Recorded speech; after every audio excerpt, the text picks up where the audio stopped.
Dear friends, a short video, Walking the Dream for Peace.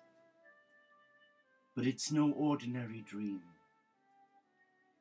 It is the dream of Francis and Claire to empower all God's children who've been alienated by dogma that has enslaved them to a life of fear.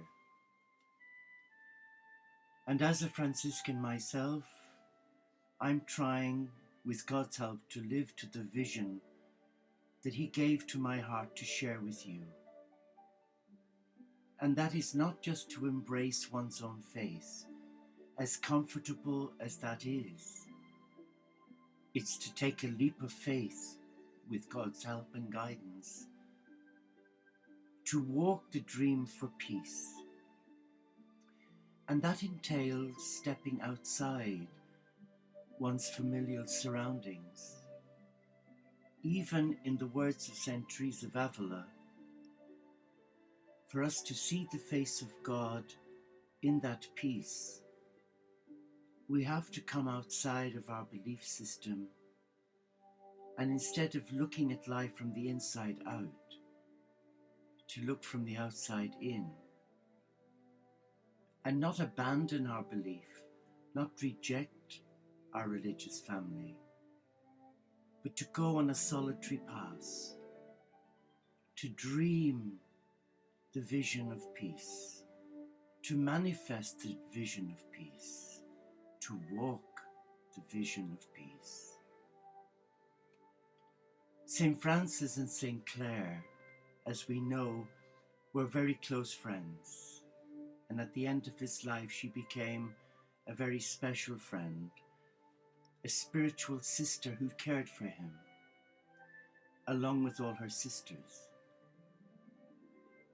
But Clare also touches hearts. And over the last few days, I was very privileged to have two members of our community who came from Ireland on a guided retreat. And what we didn't expect materialized before us when we held the Blessed Sacrament before them. There was a complete shift of consciousness, where the cosmic Christ stepped in and not only allayed fear, but planted a seed of hope for them and for the people of the land they represented, the beautiful people of Ireland. And I know the troubles in this millennium and beyond that has affected the people of that land, a people who produce many saints and scholars and untold missionaries to go to the outer world, to the four corners of the earth, and to pay the price for bringing God's love. But today, we discerned from our time together that Clare has a vision for the people of Ireland, and more so for the women of Ireland, to touch them as light bearers, to raise them up as a mighty army of women who've been set free from centuries of oppressiveness. And during our dialogue, when I sat with Sister Margaret Mary and Sister Mary, there was a beautiful feeling, an inner knowing that Clare was encouraging us to discern what was she saying to us. And what was so magnificent was that our two sisters in a former life were actually with St. Clare in Assisi. And today they have returned back to Ireland, where they're now planting seeds of hope for Clare. the friend of Francis. And the seeds that she is guiding them to plant is for a field of dreams for peace, to unite all the people of Ireland, who in many ways have been deceived by Mailico, with their beautiful church, has lost its meaning for many of them because, sadly, of all the scandals that has affected their faith. But they've not given up on God, but they have given up on the representatives of God, whom they feel has let them down badly. And that I can understand. And whilst they forgive the atrocities that have been committed in the name of God, these two women, with the blessing of St. Clare, have returned to their land to unite groups, to come together and pray for peace, and to spearhead a field of dreams for peace, where men and women will be able to come together, to pray together, to break bread together. But what is so much more beautiful, they will be able to embrace the divine in brothers and sisters from different beliefs, and embrace the monastic life in the 21st century. And we, as members of the Teo community worldwide, we give them our blessing, and we will support them in establishing a field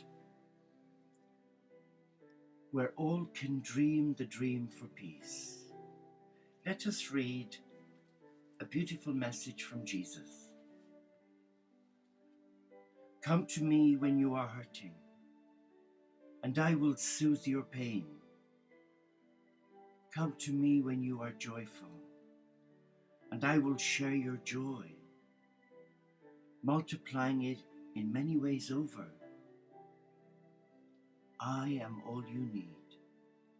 Just when you need it, your deepest desires find fulfillment in me alone.